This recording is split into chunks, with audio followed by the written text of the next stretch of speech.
y'all. Welcome to the Mulligan Man Podcast, where we're talking birdies, bogeys, and everything in between. I'm your host, Ryan Coulott. Thank you so much for joining me. And before we get into my co-host for this week, I want to talk to the audience real quick first. And I want you to think about the longest golf round you've ever played, whether it's due to a weather delay or slow play, might even be both. You know, who knows? But today's co-host played for 24 straight hours a few weeks ago on Memorial Day. He's currently the director of instruction at BallenIsles Country Club in Florida. He's the co-founder of Golf for Veterans. He's got deep New Jersey roots. Welcome to the show, Brian Mackey. Thanks, Rye. Appreciate it, man. How you doing? I'm doing well. Thank you for asking, and thanks for having me on. It's always a pleasure to be with you, my friend. I appreciate it. I'm glad to have you. As I said pre-show, I hope that you're willing to come on a few times because I love our banter. I think we get along great, and obviously I just love seeing you. So, feelings mutual, my friend. Oh, thank you. So let's take a quick let's go background here for a minute, Brian, because Sure. I want to get into the Golf for Veterans. I want to hear about the 24-hour day that you had. That I've been holding back questions for you because I want to hear about it. And when we talked about getting you on, I wanted to get it on the show. But before we get there, I want to hear about your story. And I think that's what our guests want to hear or our listeners want to hear is like, what's your golf background? How did you get into golf? Were you always like, hey, I'm going to be a director of instruction? Where does golf start for you? Yeah, I mean, you know, it's cool because it all ties into obviously my passion for our veterans. The reason I play is because of my dad. He got me started. He started playing many years ago when he first married my mom.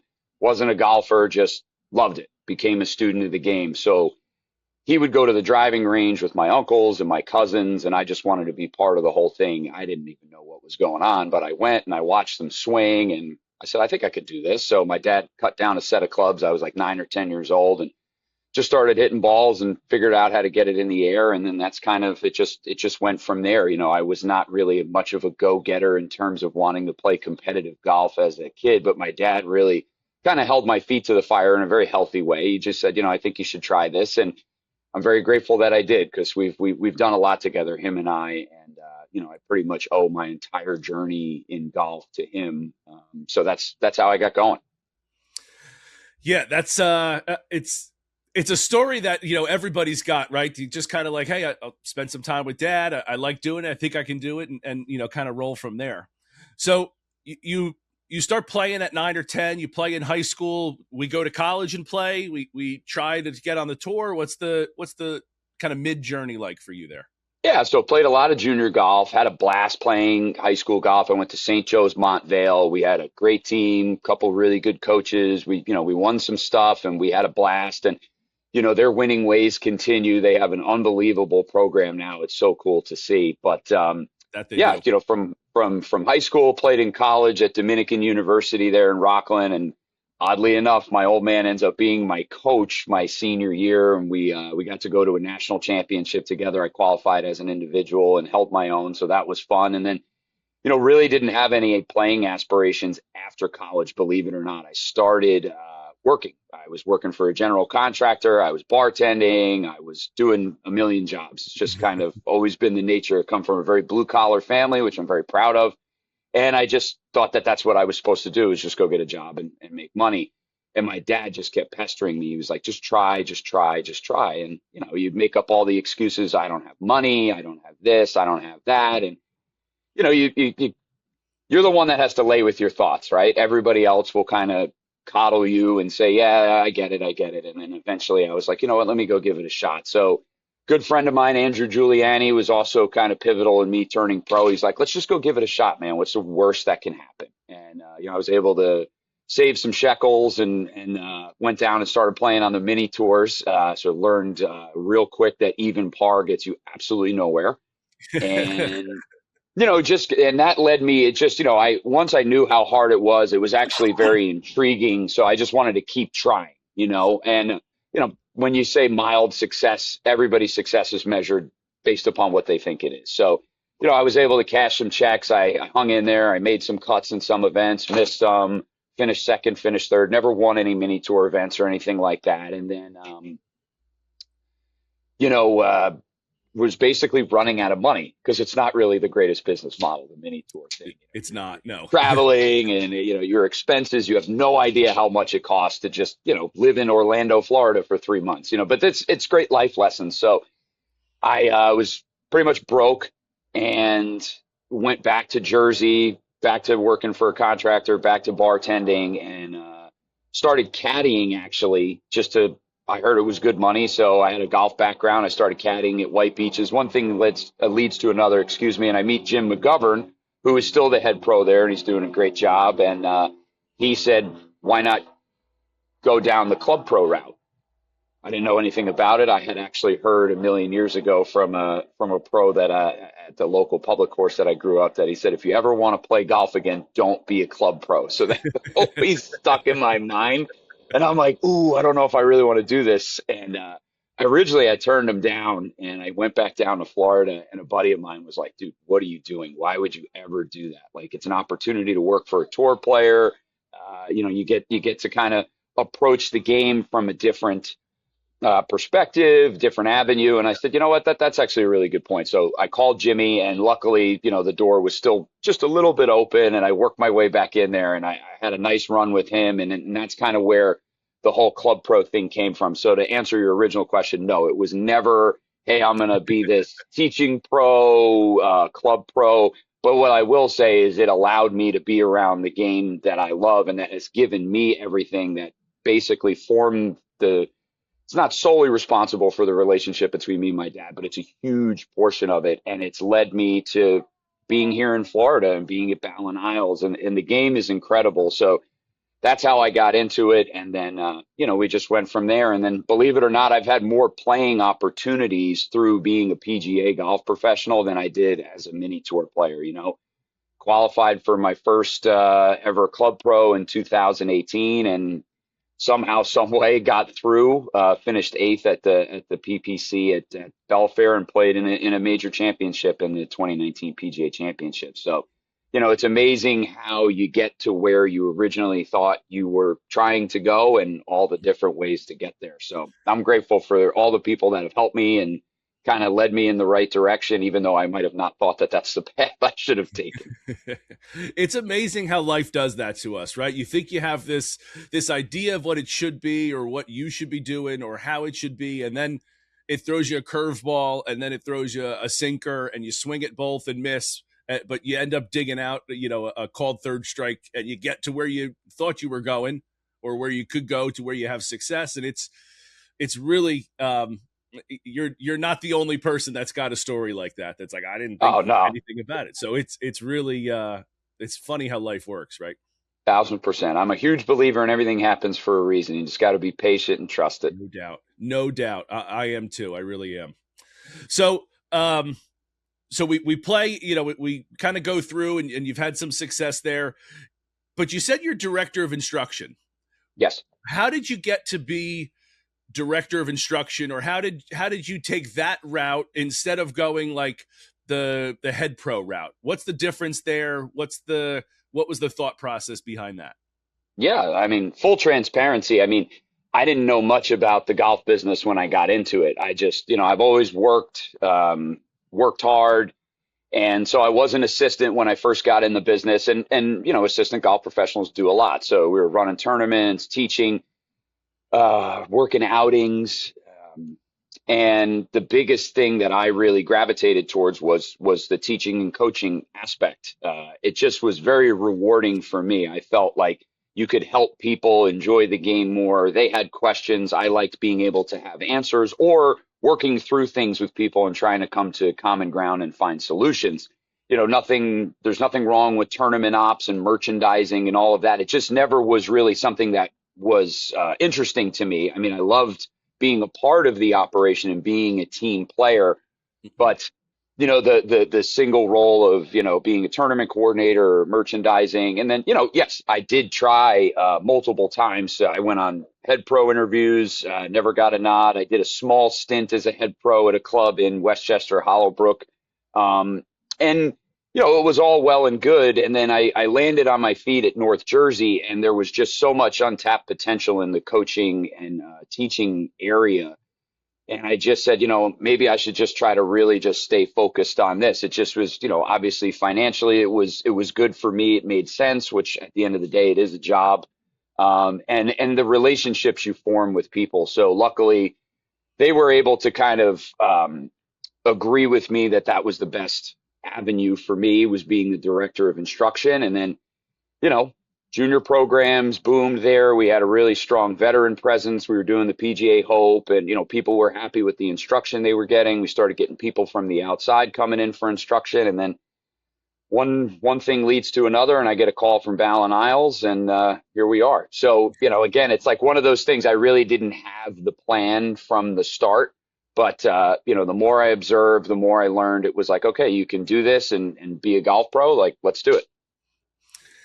Yeah, and I'll say this, Brian, from knowing you now for a few years, your personality is a leadership personality. Like, you talk to people in a very like leadership coach kind of way, and just how you control yourself. And there's a presence about you that as a coach you're doing what you should be doing, because just it's how you conduct yourself, and that you're right in the perfect avenue there. Thanks, man. It takes a while to get comfortable in your own skin, but I appreciate the kind words. That's awesome. No, it certainly does. So I do want to ask an instruction question before we move south for you here. Sure. What's the biggest mistake when you're given instruction, and you certainly built up the program at North Jersey, and you've done great work there, and I'm sure you're doing it down in Florida, but what's in all these lessons that you give, what's the biggest mistake or problem that you see in amateur golfers' swings or approach, or what's the thing that you're like, this is this old hat again, right? Just flip to the playbook, play 32, let's run it. Yeah, it's and I'm sure people will disagree with me, but I just think really no one has an idea of how the club works in the swing. No one has an idea of what the club face is responsible. So really, it just stems back to your grip. The more we get people started holding the club in the right direction, or in the right way, and they start understanding that, how your hands work on the grip directly affects how the club face operates. At least they will now have some semblance of where the ball is going, because, there's so much stuff out there right now. And I'm not saying it's bad, but, you'll get people that are just like, well, what about this? And what about this? And what about this? And you're like, you're not wrong, but where's the ball going? Where is the ball going? Like, let's just figure out how you swing. What are your patterns? And then we can build you from there. So I always start with the grip, always and forever. Only connection sense, with the golf club. Yep. And the golf club's the only thing that's hitting the ball, right? Like, that's what's hitting the ball, not your shoulders, not your core, not your legs. All of those things are important, and they have to move in some capacity, but the club ultimately has to hit the ball. Mm-hmm. It's a great point. And it's just what I was going to say, is it's the only connection you have to really the ball is your hands, because you're holding the club. So it's right. It better be in the right space. And I did hear recently that Jack Nicklaus, when he was playing, every beginning of every season, he went back to the basics. He went to his coach and goes, let's work on stance. Let's work on grip. Let's work on like the super basic things. So if it's good enough for one of the best golfers of all time, it's got to be good enough for the amateurs, right? Yeah, and it makes sense, right? It's, origin versus, the destination. So, there's all this stuff out there, how to move and everything. And again, it's great, but you have to hold the club and understand how the club has to work.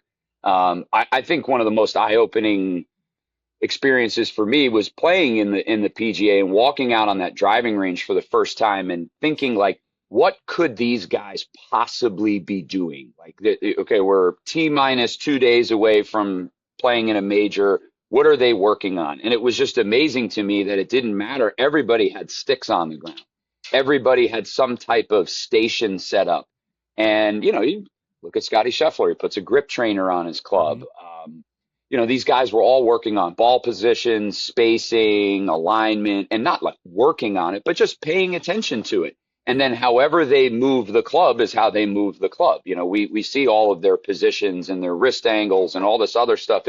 It varies, but they're all very good at making sure they aim right, They grip the club the way that they're supposed to, and they hit great shots. And they hit bad shots too. They're not perfect, but they focus on the very, I guess the way I describe it sometimes to my students is it's the non-sexy stuff, right? Mm-hmm. You know, we're not really necessarily talking about all this other jazz. It's how do you hold the club?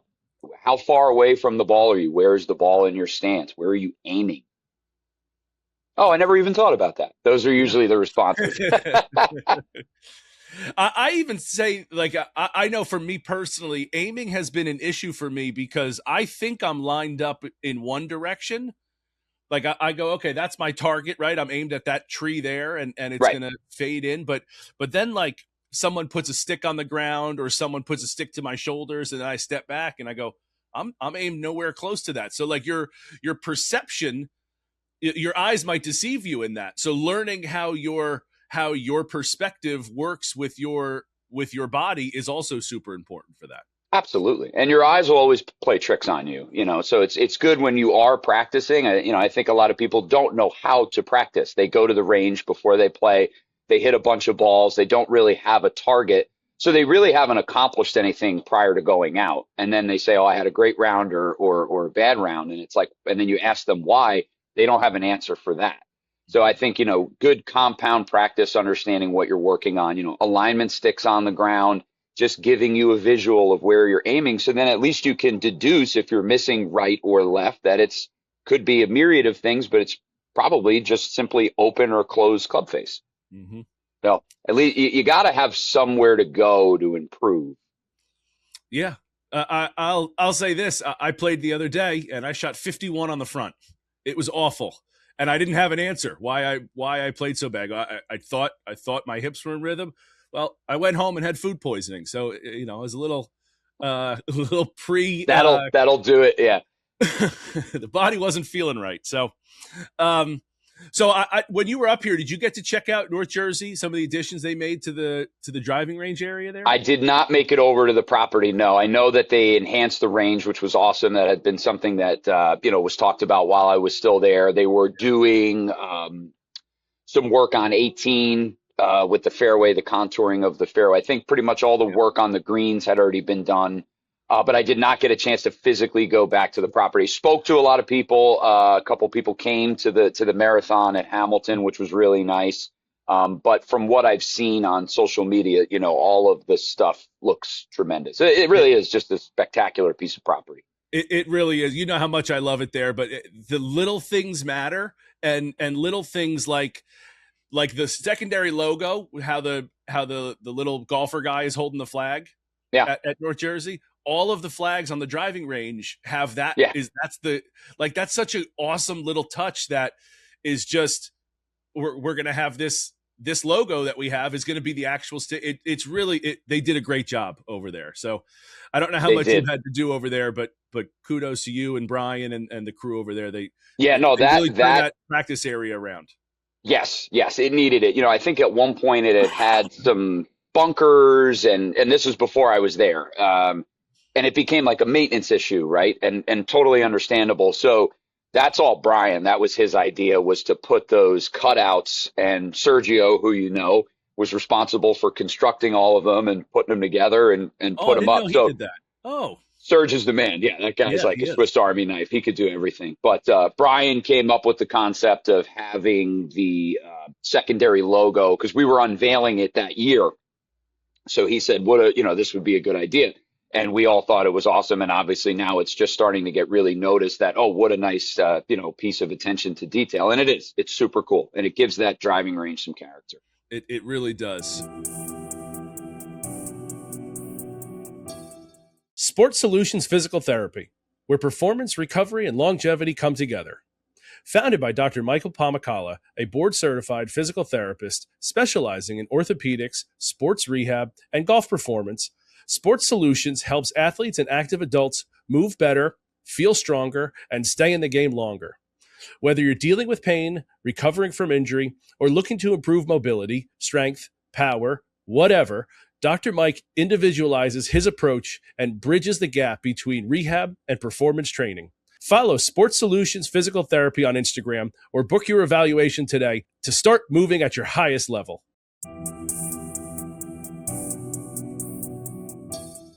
now let's move south and BallenIsles. What you said they called you, and you took it. What drew you to moving to Florida rather than what the obvious things about moving to Florida? Yeah. Long story short, having conversations with the director of golf, who is now my boss, Jeff Fitzherbert, is an awesome guy. And this is obviously nothing against anybody I've ever worked for prior, but it's just something very different about Jeff when we were talking. I turned 40 last year, and everybody finds themselves at a point in life where it's like, okay, I've been doing what I'm doing, and like, what does the next 10 years look like? Like for me personally, as soon as I hit 40, I was like, whoa, all right, there's been a lot that's taken place. I've worked at a bunch of different places, good experiences, not so good experiences, whatever it was. But something needed to happen. And, having that conversation with Jeff really changed my perspective. And one of the things he said to me was, our seasons are opposite down here. You get your summers back with your family. And I never even thought about that. You're so conditioned to think about, okay, well, what's the money? What about schools for the kids? And it's not wrong to think about those things, but you're never going to get your time back. And as a PGA professional, not throwing shade to the business, but it's a lot of time. And in the Northeast, your season is condensed, and you miss out on a lot of stuff, and you never get it back.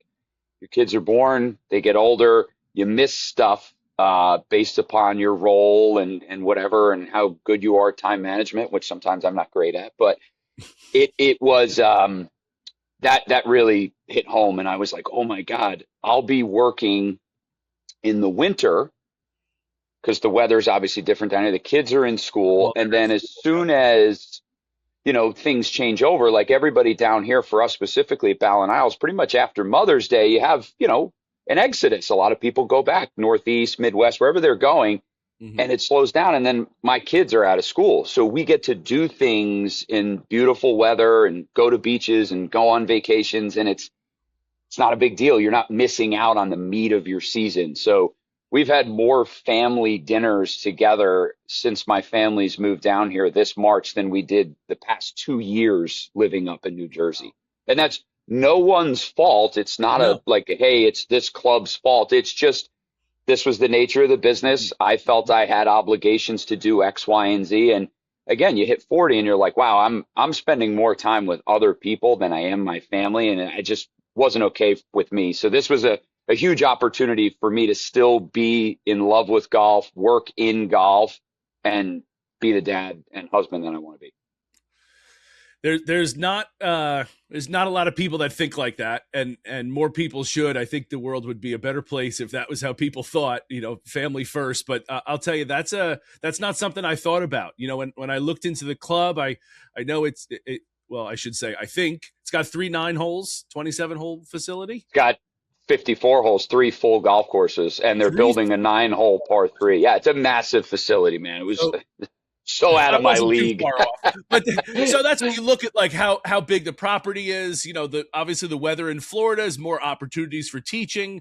The again, no fault to anybody, but golfers tend to be better down in Florida because they're playing year round. So you have more opportunities for coaching there, and so I thought maybe that was it, but it turns out that it's a more a more family driven approach. So that's great.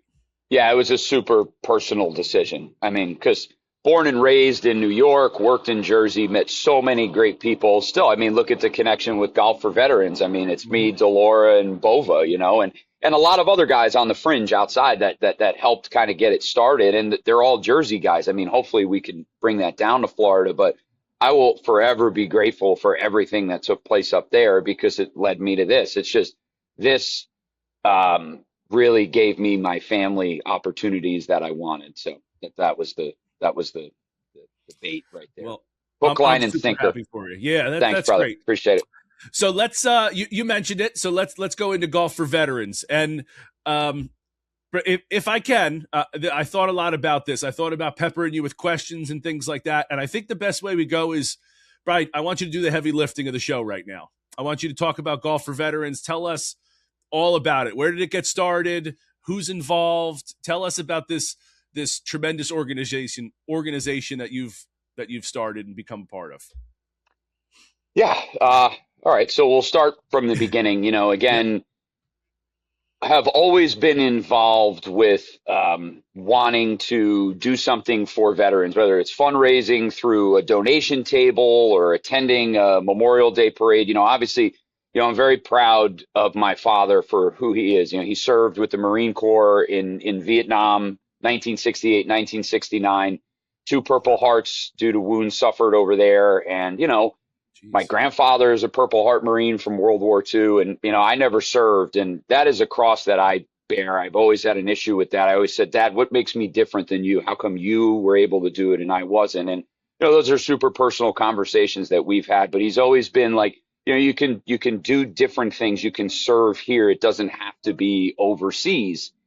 And that really resonated with me. So I wanted to do more, and I worked an outing at White Beaches when I first started there, and it was a member, Sam Rea.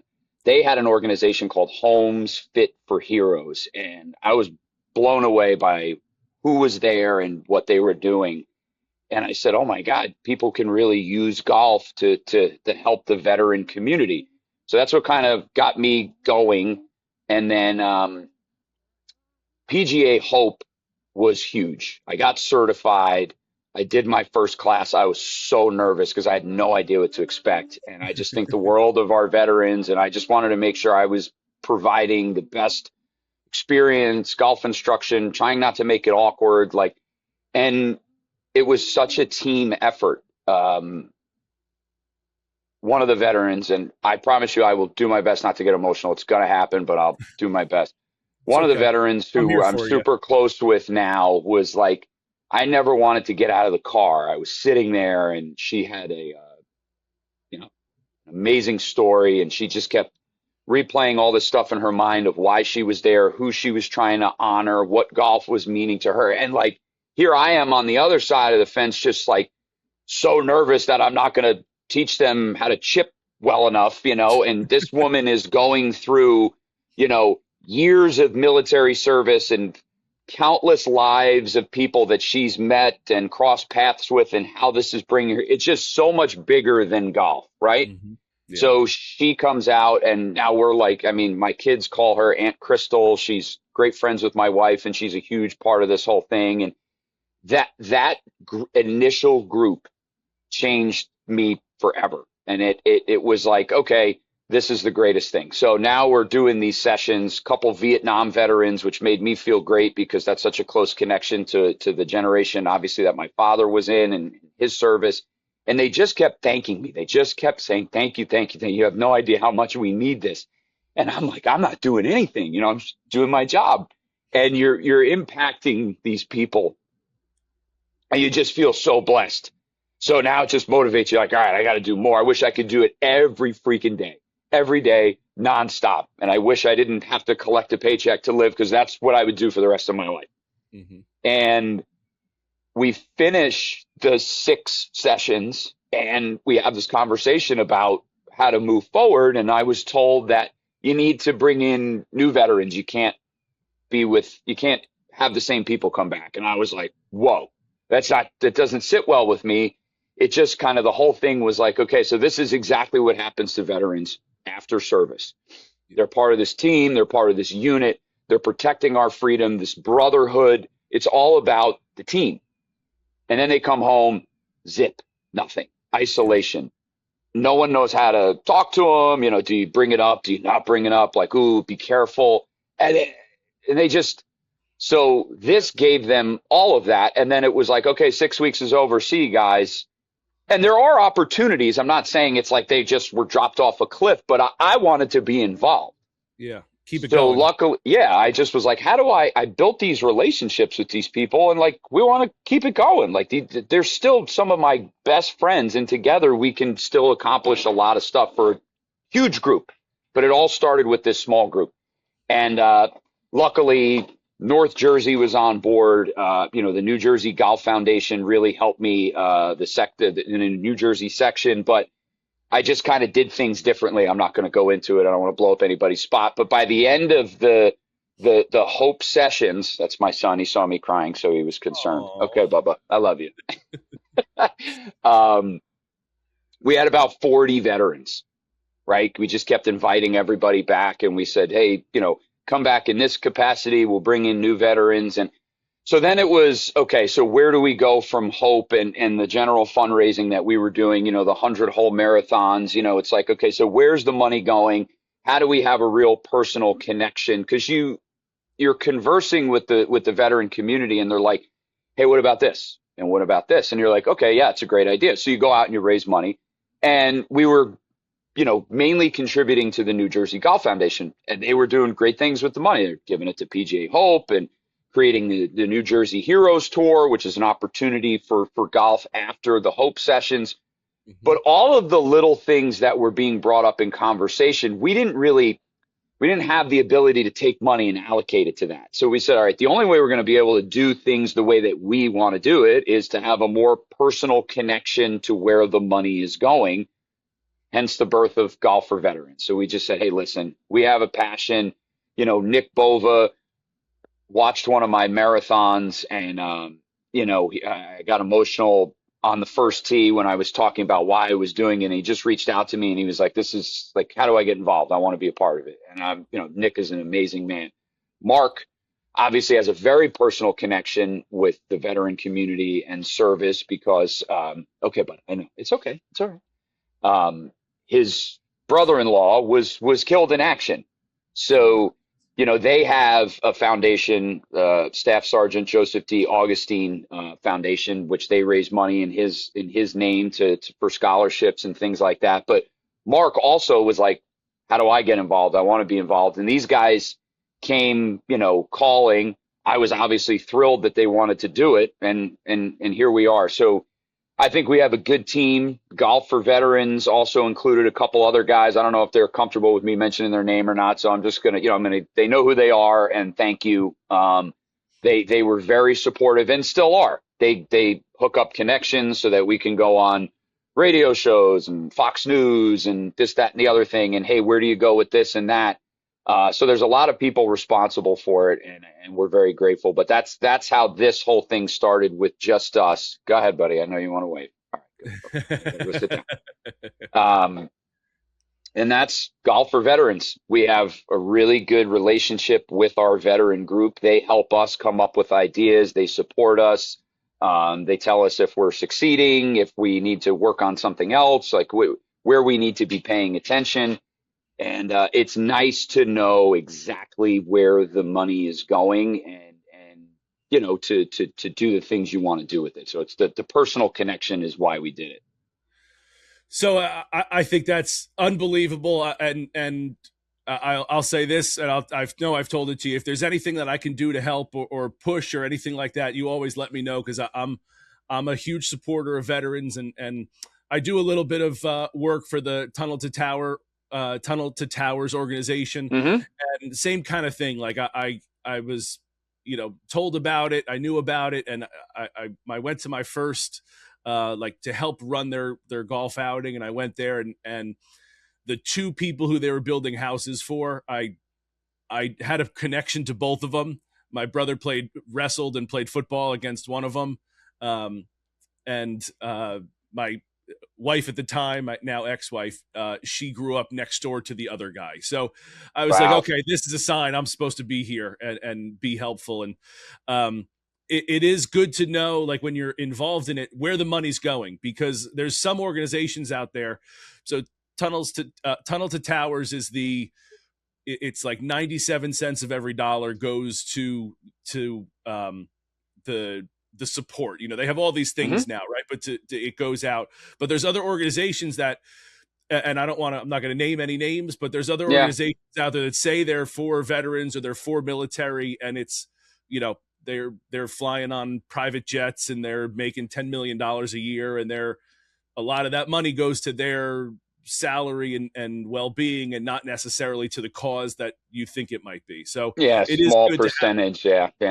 Small percentage of the dollar goes where they tell you it's going. And exactly, the non-for-profit world gets a little dicey. But we wanted to be, Frank and Tunnels to Towers, they're doing God's work. I mean, it's unbelievable. A quick story about Frank. I got to meet him in a private event, fundraising for Tunnels to Towers. Super nice man. We had a great conversation and we parted ways. My parents moved to Pinehurst a couple of years ago, and big military presence down there because Fayetteville's not far, and you have all the bases down there. That's so how they I got meet this. My buddy was stationed at Fort Bragg in Fayetteville, That's right. So I went down to visit him. We took the 45-minute ride to Pinehurst. 100%. Well worth the 45-minute ride. Place is spectacular.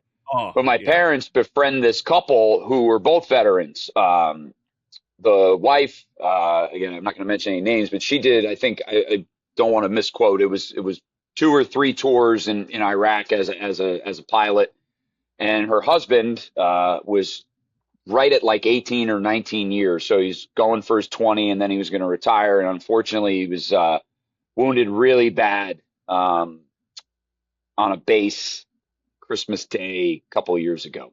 Brutal. And I have a 7-year-old son. This kid's supposed to be waiting for, presents coming down the chimney. Instead, they get a phone call that, father's been severely wounded. So he's now wheelchair bound.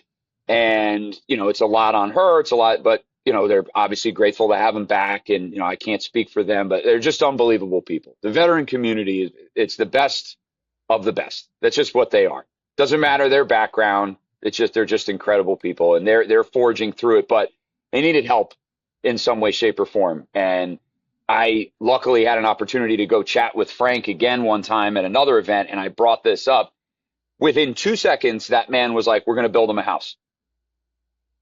That's it. Now, obviously, there was a vetting process. We conversed, and we obviously had to discuss it with the family and present it. But there was no hesitation in that man whatsoever. He was just like, this guy needs help.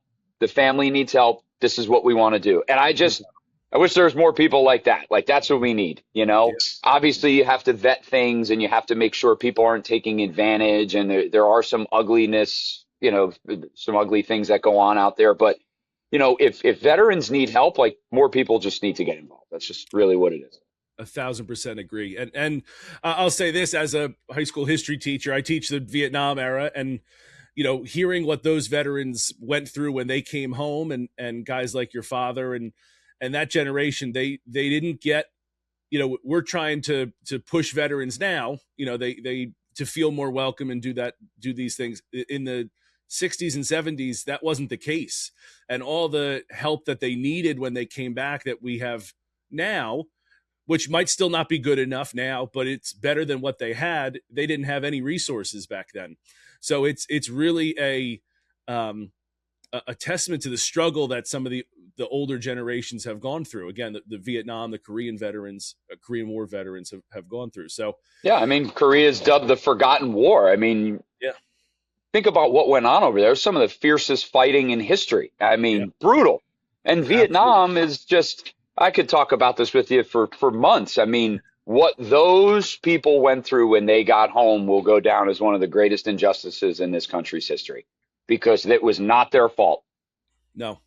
How do you not lose a battle, but you end up losing the war? And then, okay, so that's the whole other story. But like, we'll stay in this lane of veteran care. Like, they came home and they were just completely treated like garbage. Yep. Yeah, it just makes no sense. And the media had such an involvement in that whole thing, and that's a whole other story. But, my dad tells several stories, and they're all very sad. And I think it's a testament to that generation for the guys and women that held it together as best they could to go ahead. And like, my father's an amazing man. What he went through, they're not supposed to go, humans aren't supposed to go through that, right? Then come home and be betrayed by the nation that you went to fight for in your mind. I'm fighting, right.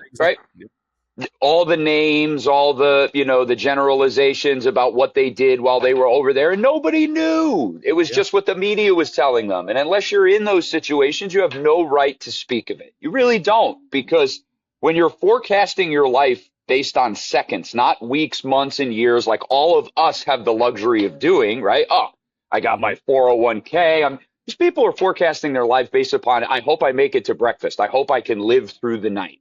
Yeah. And then they come home And there's really no, how do you get back to just, okay, I'll see you over here, dinner's at 6 o'clock, make sure it's just a totally different animal. Yeah. And a lot of people just, one of the stories, my dad got home, a young man got off the bus with him. He was from Rhode Island. His parents weren't there to pick him up. Wow. So my grandfather, because he was just an unbelievable guy, was like, come on, put the kid in the car and drove him back to Rhode Island from New York. That's just the kind of guy my grandfather was. And he knew, because he was a veteran from World War II, that coming home, you need the support. Mm-hmm. And, you had all these kids. They were kids coming home, no support.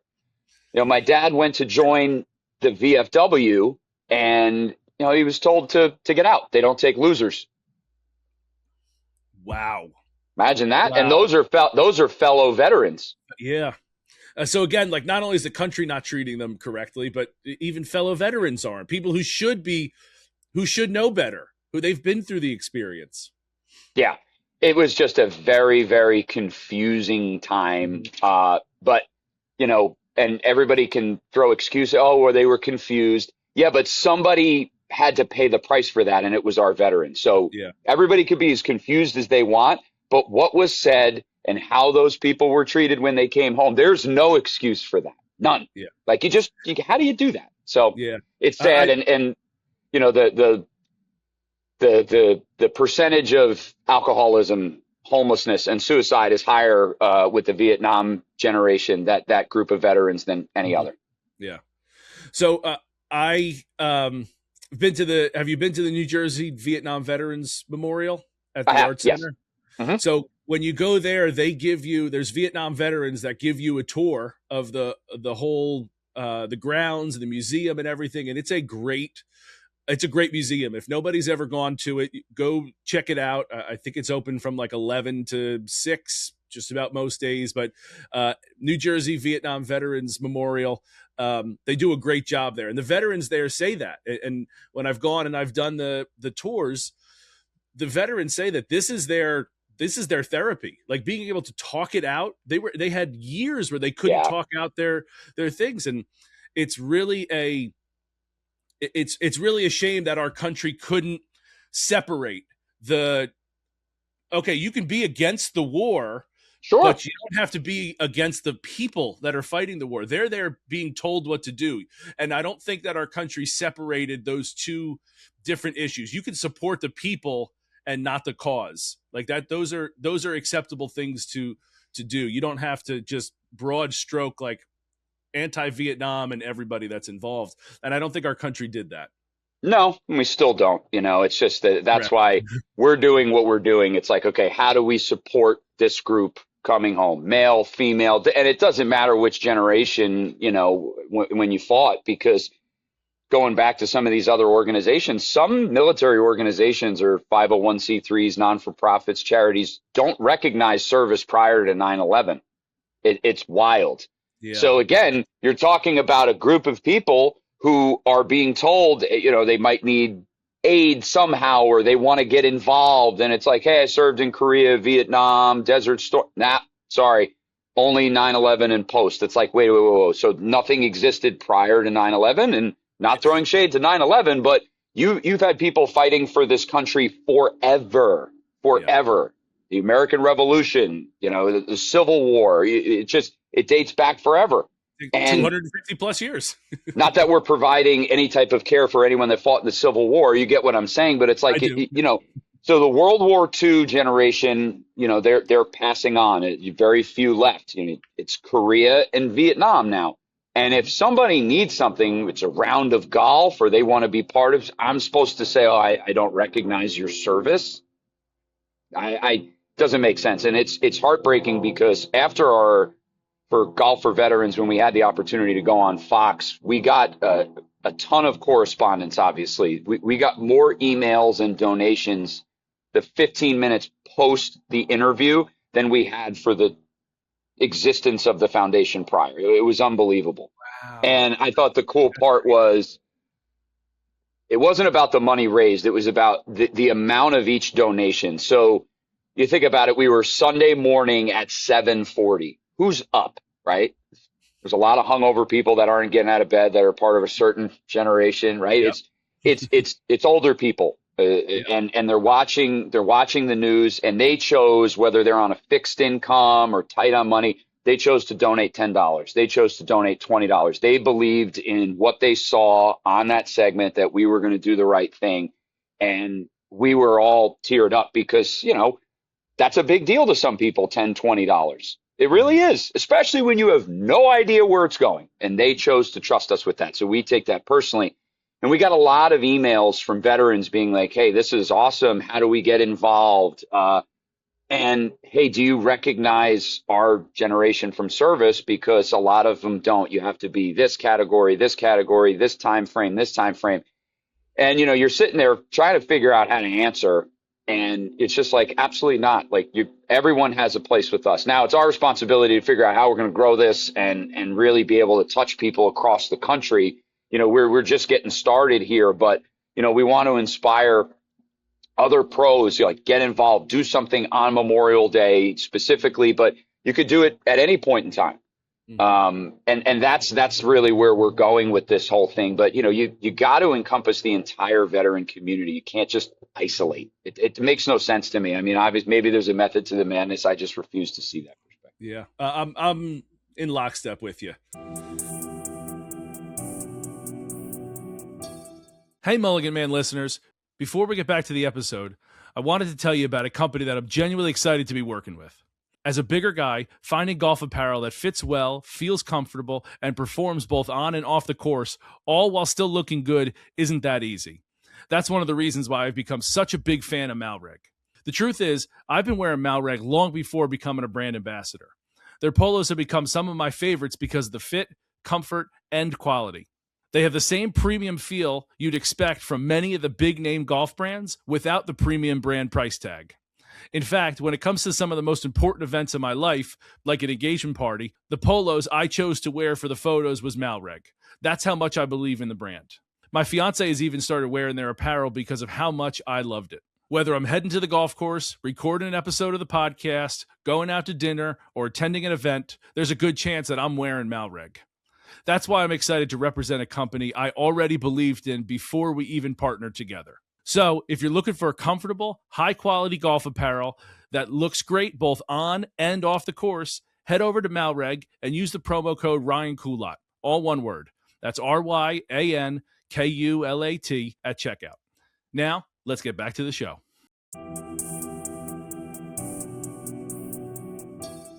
Let's now move into Memorial Day since you just mentioned it. Mm-hmm. You play golf for 24 hours.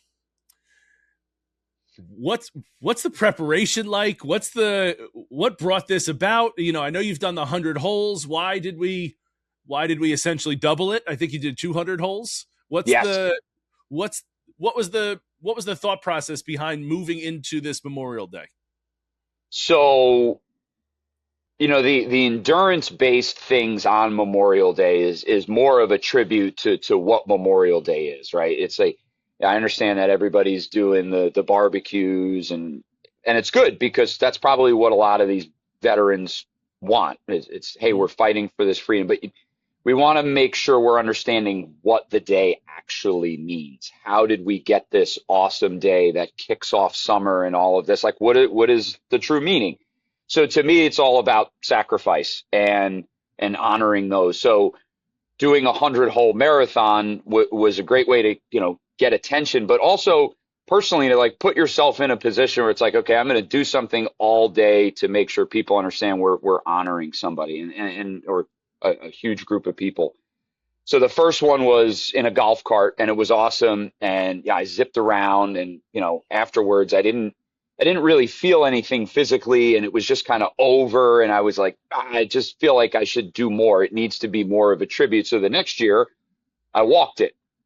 Physically paid the price for that one, but I honestly, it was a very emotional experience. You're walking and you're feeling whatever it is that you're feeling, and you're like, you know what? This pales in comparison to what every family who has ever lost somebody, okay, is feeling on this day. So I don't care that your feet are sore, your back hurts, your hip hurts. Oh no, I won't be able to play a section event in 2 weeks because I'm going to screw up. I don't really care, right? This is all about understanding what people are going through and the sacrifices made so we have these freedoms. And I really wanted to just continue to do that. And then Nick and Mark got involved and they were like, hey, let's do this. Let's do this together. And I said, all right. So they ran marathons at their facilities. So we're running, Mark's doing his thing at Crestmont, Nick's doing his thing at Hamilton, and I was doing mine at North Jersey. Golf for Veterans happens, and it's like, hey, we got to do something together. Let's do something together. And it was actually one of the veterans from our group was like, yeah, you guys should play golf for 24 hours. And we were like, yeah, whatever. And some time passed, and the next thing you know is we're like, we could do this. We can figure this out. And Nick is great because obviously, Hamilton is unbelievable with the 36 holes, and they're just so accommodating, and they were so supportive of the whole thing. So when we started talking about being able to play golf literally for 24 hours, having that par 3 course is huge. So, you move around it. We thought about weather, we thought about this, and then obviously the element of darkness. How do we do it? And Ferreira Construction, their members at Hamilton jumped right on board, and they were like, whatever you guys need. And they put 9 of those spotlights on 7, 8, and 9 of the Highlands course. So for 9 hours, we just played those 3 holes under the lights, which was awesome. Oh. But, the whole thing is, again, it's just what can we do to draw attention to the cause and the meaning of what Memorial Day is. So, where do we go from here? I don't know. I mean, walking for 24 hours obviously isn't going to happen. Not for me at my age and my physical condition. I mean, we're just, we're 3 dudes. We have 9 to 5s, and we're just trying to do the right thing, I guess is the way to say it. So we're just coming up with different ways to do it. But we felt like doing something for 24 straight hours and honoring our veterans and our fallen heroes was the best course of action this year. So that's what we did. And we're proud of it. What's the longest round played, like Guinness Book of World Records? Did you look into that? That's a great question. I should probably know this, being that we did it. We were talking about it. We were like, has anyone done 24 hours? Which I'm sure they have. Like, there's not a lot of pioneers out there. People have done things before, but I don't know the answer to that question. Maybe we look into it and we try to beat it. I'm doing a quick Google search here. Nice. Yeah, I don't have a computer right now, but it would be interesting to know what it is. This is all individual. This is like longest drive, longest tournament drive, longest golf hole. We'll do some research. That might be it. The cool part was, it was the 3 of us together. That was the first time we had ever done it together. And, you kind of wonder, I'm sure they were thinking the same thing about me. It's like, I know those guys and they know me, but you're going to spend 24 straight hours together on a golf course. People get moody, they get this way. You don't know how it's going to go. They're unbelievable. I mean, Nick's energy level was through the roof. Mark was obviously super motivated. It was very touching. He had a picture of his brother-in-law in his golf cart, and I'm sure at any point if he got tired, that's all he did was just look at that. And I have my personal sentiments and keepsakes with me, and we also had a group of veterans that stayed. Not all of them stayed for 24 hours, but man, did they stay for huge chunks of the shifts. And you're just like, holy smokes, like the support is awesome. So it just motivates you. Like you just keep going, you just keep going, you just keep going. So where we go next, I have no idea. Hopefully more people want to do crazy nonsense like we're doing. And what a news article, 10 facilities across the United States do 24-hour marathons on Memorial Day to honor our fallen. Like, that's a positive headline, why not? Right? Why not? California, Utah, Florida, you name it. No specific states. Why not all 50 states? Think big. And you get everybody doing something. We turn Memorial Day into something from a civilian standpoint where we can honor those that served us and we can help our veteran community instead of, like unfortunately some Memorial Day services and parades dwindle because younger generations don't know enough about what's taken place before their existence. And what we're doing, we hope that people still stay inspired. We had a young lady, a North Jersey member, want to do these cool little rules books as part of her Girl Scout Gold Award. So, her grandfather served in Vietnam, but she was like, how do I serve? And she did this thing and she showed up at the marathon and she handed them out to all the veterans. So now here's a young lady in high school knowing about service to our veterans. My daughter wanted to do something in terms of our advertisements, so she made a flyer, and she knows about service because of her grandfather's service and how passionate I am about it. So, there's a lot of avenues here, a lot of facets. Like, we want to raise money, obviously, we want to create awareness, but you're hoping that you can, I don't know if inspire is the right word, but educate and let people know that, that guy you just passed in the grocery store that has the Vietnam hat on, that dude's a hero. Mm-hmm. He is. The and young lady with the home that he deserves. No, Yeah. the young lady in the, at the gas station that's, part of the, she's a global war on terror veteran. She's a hero. And I know a lot of people are careful with that term. I just think you serve your country, and it's our job to serve you. So we appreciate it. And, it's my father is my hero, because not only did he do what he did when he was 19 years old and had no idea what he was in for, but he did it, and he did it honorably, and he is proud of it, and he's proud of every person that he served with. He's proud of, this country and his family. But I remember as a little kid, I was with him at a restaurant, and there was I was much younger, obviously, but there was a World War II veteran sitting at a table. We were at a Cracker Barrel. I can remember it like it's yesterday. And this man is eating lunch with his wife, and my dad sees his hat. He was on one of the ships, and my dad grabs a waitress and he goes, I get their check, and don't let them know who paid for it. I get their check. So I asked my dad, I said,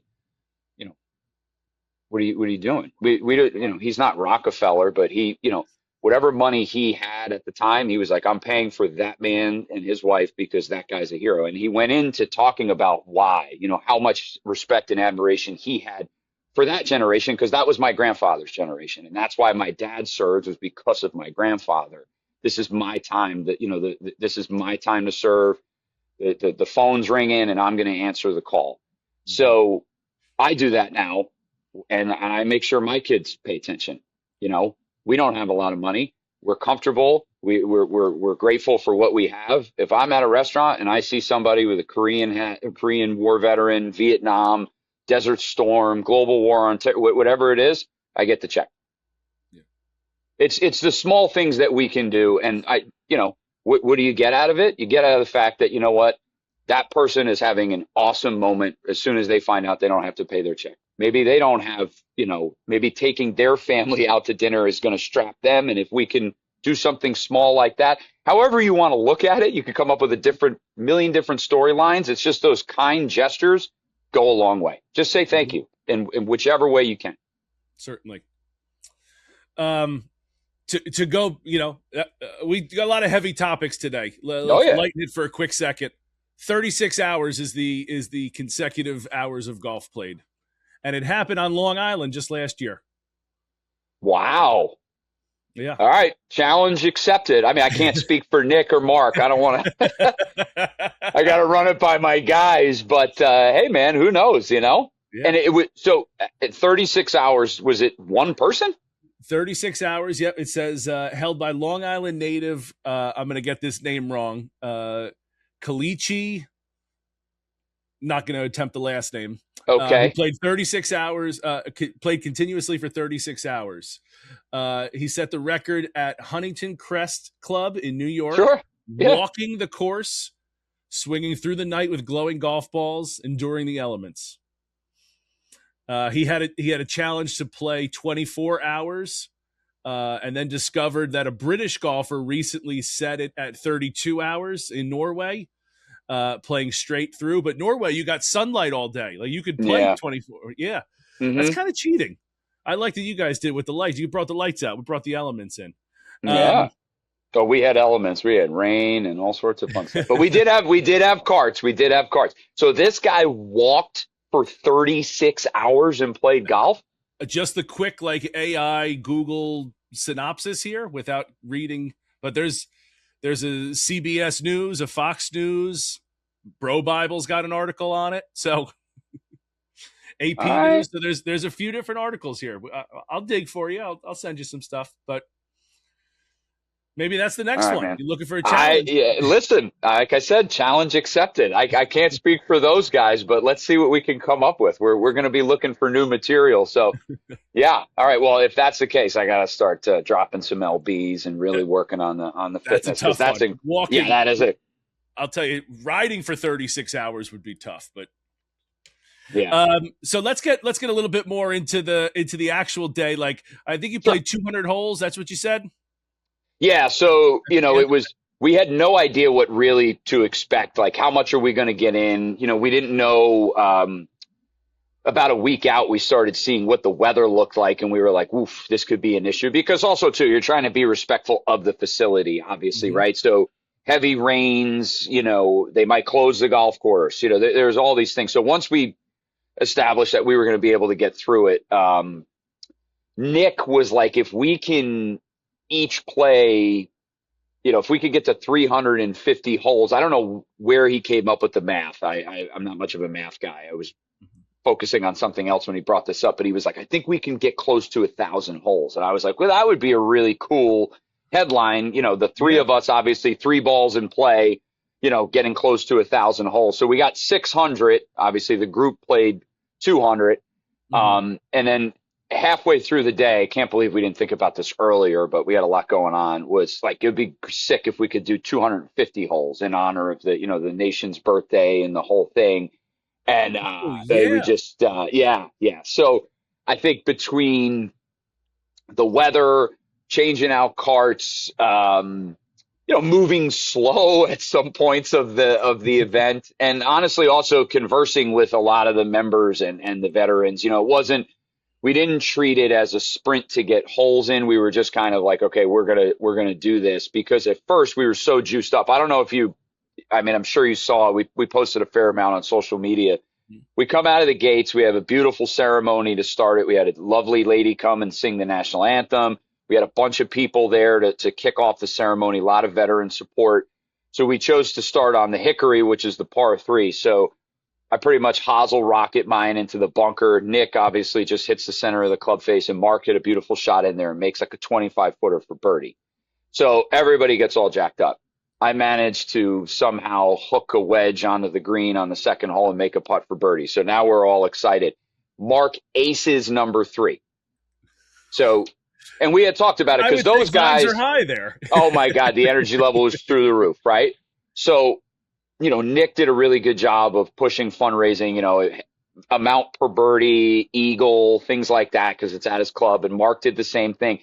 I had done that at North Jersey, but being that I was at Ballin only just a couple months, the fact that that club even supported, the club did a huge favor to me, and I'm so grateful for it. They sent out an email about what we were doing, and I got a lot of support from the membership. It just speaks volumes of the club, the culture, who the people are. I'm only there 5 months, and Yeah. here's this dude that you don't really know going back to New Jersey. It's not even in Florida.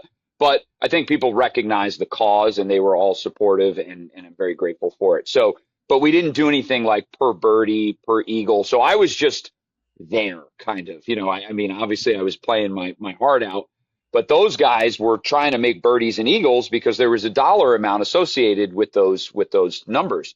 So Mark had done like $1,000 hole in one or something like that, and 10 people took it. So this dude dunks it on 3. It's 10 G's right there.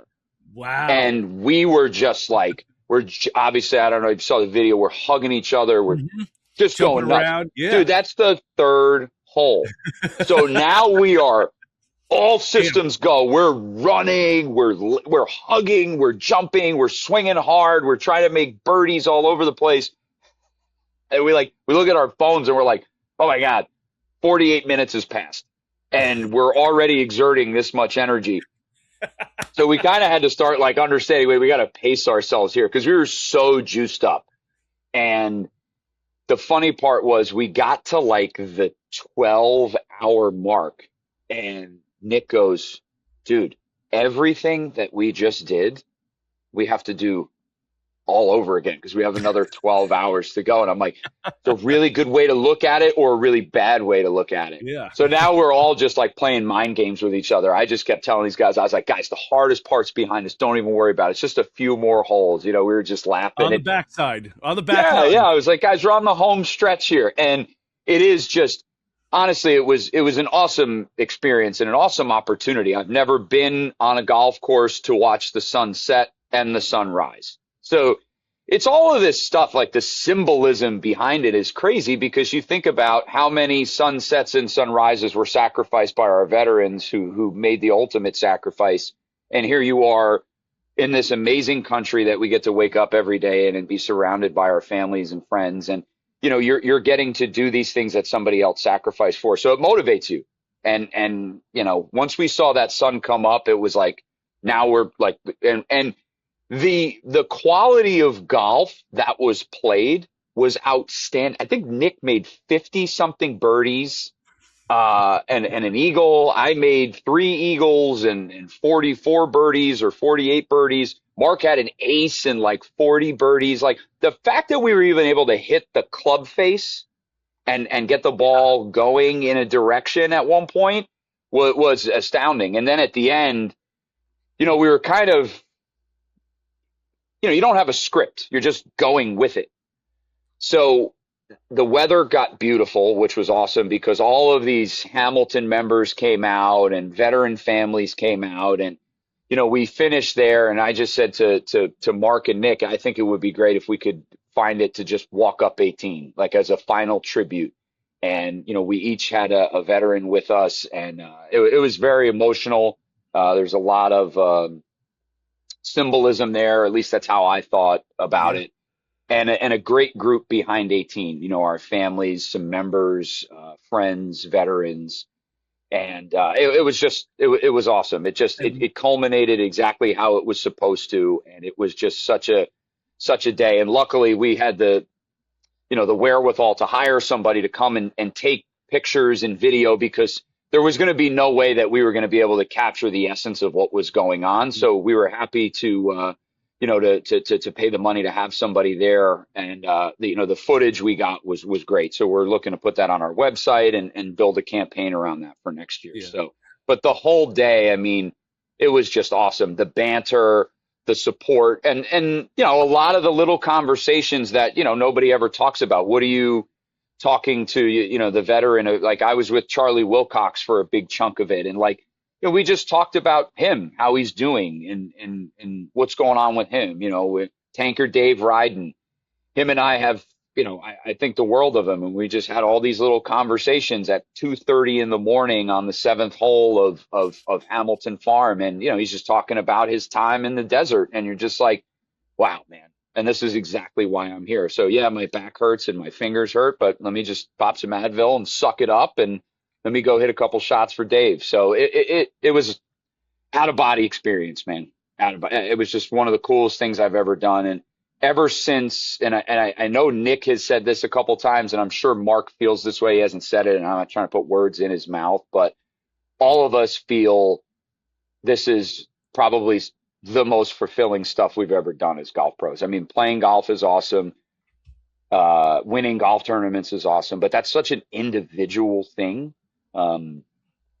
That once you start being part of something bigger than yourself, which is what every veteran did, signing that dotted line, you're just like, all right, man, I think I'm onto something here. This is very fulfilling. You know, we finished on the 18th of the Highlands course, which is the big course, as you well know. So we just went through like hours of hitting 7 and 8 irons and wedges, and now we're choosing to finish on this. And it's some people say, oh, it's an easy tee shot. Fine. After 23 hours and, you know, however many minutes, and plus you're emotional, right? Like here we are, we have all these flags everywhere. The support from the Hamilton membership was outstanding. All these people stopped their rounds to come watch us on 18. Cause it's like 4:00 in the afternoon, right? On Memorial Day. Yeah. We played 4 to 4, right? So there's people who have been playing golf all day or yeah. You know, they have and plus they were all cooped up because the weather hadn't been that great, right? So a lot of people weren't at the golf course. And then the sun came out and it was gorgeous. And like Evan, the head pro there, did an amazing job of navigating us around. And every member there was super, super hospitable and encouraging, because at some point we had to start playing through groups. And these Yeah. people had been, home all day. And again, when you think about the weight of what the day is it a big deal if we play through? No, but they're members at a club, and, we appreciated their support. But all of that stopped when we got to 18. So I'm doing this little update on Instagram, and I've got Crystal Cordero with me, who's near and dear to me, and I'm sobbing Is because that I'm a Aunt mush. Crystal? Aunt Crystal, yep. Okay. Good connection there, good investigative connection. So she's with me, and she's crying. She gets angry at me because she goes, I don't cry unless you start crying. And she goes, you always cry. So we're giving each other a hard time. And now I get up to AT&T, and Nick's like, hey, man, we want you to go first. And I'm like, dude, I could literally miss the ball at this point. But, we get up there, and I'm legitimately nervous, dude. I'm legitimately nervous. And I hit this ball, and it makes it into the fairway. Nick does his thing, Mark does his thing, and we're walking off the tee, and he looks at me and he goes, hey, man, were you more nervous over that tee shot or your first tee shot at the PGA Championship in 2019? I was just going to ask you. And I said, hands down, bro, that experience right there. Because the emotion behind it, what it means, like I could have gone to Bethpage and shot 2 rounds of 100, and it doesn't matter. I shot what I shot. It still doesn't matter. It mattered for me. It was great for all the people, my father, and it was, as much as it was an individual thing, there was a small group of people that really, that affected. It was like, holy smokes, we made it to this point, and this was a really cool experience. But that experience has nothing on what we just did. And this is, of course, my opinion. This is what I'm speaking to. I'm not speaking for anybody else, but these marathons, it's a bigger cause. You have more people who are invested in this. You got veterans standing behind you, supporting you, rooting you on, like pulling for you, wanting you to do this, not because you're going to hit a great shot or hit a bad shot. It's like, hey, we're going to accomplish this goal. We set out to do this for 24 hours. So however we got to get it done, we're just going to get it done. And, being the first one to hit the tee shot, I was very honored that they wanted me to do that. And I felt a lot of responsibility and, happy to be able to execute. But walking off that box, and having him ask that question, I thought was very appropriate. And whatever else happens in the game of golf for me or those guys or us together, like that moment in time meant the world to me. And it was the most nervous I've ever been over a golf ball. Hey, Mulligan Man listeners, before we get back to the episode, I wanted to tell you about a company that I'm very excited to be working with. If you've listened to this podcast for any length of time, you know golf is about more than just birdies and bogeys. It's about spending time with your friends, making memories, and enjoying the day. And for me, that usually includes having a cold drink during the round. That's why I'm excited to be a brand ambassador for Poor Caddy. After getting the opportunity to use their products, I've been really impressed with how well they're designed for golfers. Lately, I've been using the Go Caddy 28-ounce speaker tumbler and the Vibe 4-in-1 14-ounce chill and brew tumbler. Both have earned a permanent spot in my golf bag. They keep drinks cold, they're leak-proof, they fit perfectly in the cart cup holder, and the bass speaker sets the vibes with the tunes. All of these are exactly what you want during a long day on the course. If you're looking for a great addition to your next round, golf trip, tailgate, beach day, backyard hangout, whatever, check out Poor Caddy and use the promo code Mulligan15 to save 15% off your order. That's Mulligan15 for 15% off at poorcaddy.com. Now, let's get back to the show.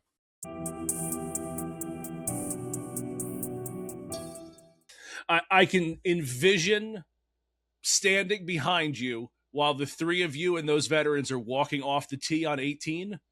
And I hope someone got a picture of it. I don't think I've seen one, but I can envision the crowd behind, the house behind the green there. I can fully see. You've painted a great picture, and I'll tell you, I got goosebumps thinking about that and thinking about that experience. And again, following along as I did, kind of putting all the pieces together. But it's a special visual for sure. Oh, for sure. I have a ton of footage. I'll get it to you for sure. Yeah. We got some good pictures. So what was the hardest part about this? hardest hold? You guys hit a wall and at 4 a.m, sun hasn't come up. What are you like? Oh, all right, we still got some time. What is it? What was like you look back, he goes, we made it through that. We could make it through anything. Yeah. I mean, like I said, I thought we played some really good golf. I feel like we birdied every hole that we played except for one. And I can't remember which hole it is on the Hickory. It's that long par 3 that goes up the hill. It's like 13 or 14. I was going to say on the back. Yep. Yeah. And no matter what we did, they just couldn't birdie it. So that was probably the hardest hole, I guess. We were laughing about it leading up to it. Like, what's going to be the point where everybody just becomes delirious? And we were thinking it would be between that like 2 a.m. and 4 a.m. And we were pretty close. Playing the same 3 holes for 9 straight hours, it gets mundane. Yeah. But man, we were having so much fun because we really the banter was great. I'm obviously not going to use the language that we were using, but we were breaking chops, boy, were we having fun. Like if someone missed a shot, you just laughed at them because we all know what we're doing and like how many swings we've made. So I think the humor carried it through. But yeah, that's a weird time to be like up and alert and squatting down behind a ball to read a putt because we were it wasn't. Everyone cared about the shot that they were hitting. Everyone went through their routine. We were teasing each other that we probably could have got to 250 if I didn't take a practice swing before every shot. If Nick didn't do his little club check. Mark is the only one who is just like, dude, he just gets up and hits it, and he hits it good. Like Nick and I are going through these gyrations of what we're going to do with the club. And it's like, dude, he's been swinging for 22 hours. Like, it's not going to be any different. But if you haven't found the slot now, you ain't finding it. It's just so funny. You're just a creature of habit. But we probably could have accomplished way more holes if we didn't have a routine. But, yeah, I would say it was that stretch between 2 a.m. and could it have started at 1:15 a.m.? Sure. But also part of it, the people stayed the whole time, man. We were never alone. It was never just the 3 of us. So when you're hitting shots and, teasing each other and making birdies still at 3 a.m. and people are clapping, like they've been watching us already for 12 hours and they still care, super motivating. I think if it had just been the 3 of us, yeah, you kind of start to be like, how do we keep this spicy? Yeah. But it was very motivating. But I would say that's the chunk of time that was probably the most cumbersome. I didn't even think that playing those 3 holes consecutively for 9 hours overnight, it never crossed my mind that might be a problem. And that's pretty crazy that it went that long and for 3 holes. It could get boring quick. Yeah, I mean, we were like, are these lights going to last this long? We're not familiar with that machinery, but luckily we were short and they held up. They're unbelievable. I mean, and you could really see if you get out of the coverage of the lights. Obviously it's tough to find golf balls and things like that, but it was awesome. And we just didn't know how much of the golf course we could light up. So now we know. And Nick is awesome because he's like, dude, I'm already thinking about next year and let's get 25 lights and let's just turn this place into a stadium. And it's like, you appreciate it because he loves it. He loves it. He's really into it, obviously, which we are as well. But it's just, you feed so much off one another and everybody's enthusiasm. So we'll see what next year brings. But yeah, 3 holes for 9 straight hours. But it was cool because those are fun holes. The 7 is a par 3, so you never know. Somebody could dunk it. 8 is a par 4, but we played the up tees, full transparency. So with Nick's firepower, we were thinking maybe he could drive the green. Mark and I were, we're not going to get as close. And then 9's that awesome, fun par 5. Beautiful. So, there's so many things that can happen there. You could knock it in on your second shot. You could make an eagle. You could, so it was. At least they were fun holes, and we kept going. It was just funny. All of a sudden, you'd be finishing a hole, and somebody would be veering off, and you were like, oh, they got to go change out their cart because you're just watching the battery go this way, yeah. Right? Because you got the lights on in the cart. Maybe you're charging your phone, so you're just sucking the life out of these carts going uphill, downhill. But it was really cool, man, and the whole staff there. You think about it. I mean, we used like half their fleet of carts having to change things out. And in and out. They kept the locker room open for us. I mean, they did an unbelievable job. So Yeah. it's a huge team effort.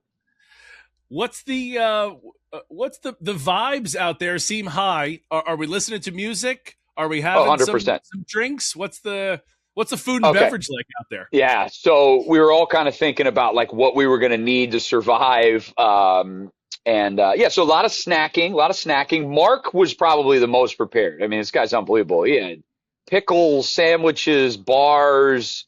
I brought some stuff. Nick had some stuff. Lot of hydration. A lot of that. I had my vices. No alcohol. Going on the record, official, no alcohol. There were times when for the group.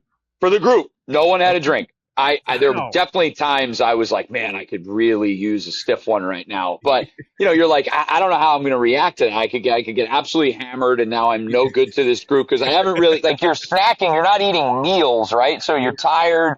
You're whatever. You have a double vodka and club. You could be under the golf cart in 5 minutes. Like nobody knows. So nobody drank. Oh, you got some Ritz crackers in you. It's a tough. Yeah. One. So there was a lot of snacking. A lot of sugar. And I'm big with the nicotine. So, I know my kids will watch this at some point, so I'm not going to talk about what I did, but I had my vices, which I loaded up before at 7-Eleven. I had everything I needed. And, but definitely tunes, man. The vibes were high. Mark had probably the most eclectic mix ever. At one point there was like club music on, then there was hard rock, and then there was, some punk rock. Like he just went all over the place. Rap. I had my playlists, and it just kind of kept going. And I don't think Nick had music on. He had a veteran with him the whole time. Mike Cuffle was with Nick the whole time, so they were, I'm sure having their conversation. So yeah, we had it all, man. We had it all going on. That can get crazy when you have even if you have just a foursome that's got two carts and two different genres of music, you roll up to a tee box and you get one group that's listening to like Zach Brown and country, and the other group that's listening to, some other, Fallout Boy, something like that. You got genres mixing. That's a tough. There was a lot of mixing. Yeah. You didn't know like whose was. It's just like a blur of sound, and this is why people don't want music on the golf courses. It's like if it's one thing, it's fine. But yeah, we had all sorts of stuff going on. But it was awesome, man. It was just such an experience. Well, before we get out of this this day that you had there, I want to shout out a couple people. Sure. First, I want to welcome home your father, who I'm sure, as we spoke, didn't get the recognition that he deserved, and that's all the Vietnam veterans that deserve that welcome home that we didn't get, or they didn't get, I should say. Not that I was even a thought back then. We mentioned obviously Golf for Veterans. Tunnel to Towers is another organization. Do you have any that you'd like to shout out, organizations that are helpful in this? Oh yeah. We're the New Jersey Golf Foundation does a great job with PGA Hope, in New Jersey. And I hope that other sections and other states are doing the same thing to support their Hope programs. And I hope the PGA of America continues to support Hope, because you put it out there and it's saving lives. And, you need to make sure this thing stays alive. And if they don't do it, we're going to do it. But, we got it. PGA Hope is a huge, huge thing. And we need to make sure that stays intact. Backpacks for Life, awesome organization. We contribute to them. Of course, Folds of Honor, they do great work. So we support them, and there's more out there that do incredible things. And, I'm sorry that I don't know their names, but, we'll continue to support all those around them and us. And those are the ones that are off the top of my head. Yeah. Yeah. Brian, let's put our heads together, put a list together, and I'll post it with the episode. Sure. Some different organizations that we can, we have that we're supportive in this. Before I let you go, I got some rapid fire questions for you that I want to ask you. The first one's going to come from your original background. We're going full circle here. You mentioned you were a bartender to start. Uh-huh. Favorite drink to make? Taking the cap off of Bud Light. No, I'm just kidding. I think, in terms of the flair, Probably a Long Island iced tea. Get all the bottles between your fingers and you pour them up and down. Everybody thinks you're a rock star for 14 seconds. Yeah, that's probably it. Are you preferring an early tea time or a twilight tea time? Ooh, good question. Sentimental reasons early. Okay. Walk or ride? Walk. Match play or stroke play? Stroke. What's harder, thick rough or fast greens? Thick rough. Tougher to control the golf ball. Yeah, or find it. Yeah, that's another good point. Well, you're hitting most fairways. I have a tough time finding the golf ball. Favorite course that you've ever played? You got one course to play. What course are you playing for the rest of your life? Can't be North Jersey. Can't be BallenIsles. Friar's Head. Friar's Head. Very nice. Well, Brian, like I said to start, I really appreciate you jumping on. I absolutely love you. What you did is an incredible thing. Hopefully, Nick and Mark see this and they're welcome to come on as well. I'd love to chat with them. Absolutely. I'd love to get involved somehow, and whatever I can do to help you is something I would treasure as well. Last time, golfforveterans.com. Golf for Veterans, FORE.com. Yep, that's our website. There's veteran testimonials on there. We'll be updating it with obviously footage from the marathon, and there's also a donation link there. You can donate through PayPal. And if anybody has any questions, there's an email address there that we check frequently, so they can go ahead and pose their questions there. And Instagram, just at Golf for Veterans? Correct. Yep. I monitor the account. I do my best to keep up with it. We're going to try to start getting a Facebook page here. We might even have to get to a point where we get some administrative help to have somebody monitor the accounts and keep it more up to date. But yeah, at Golf for Veterans is Instagram. And again, the website is FORE veterans.com. Okay.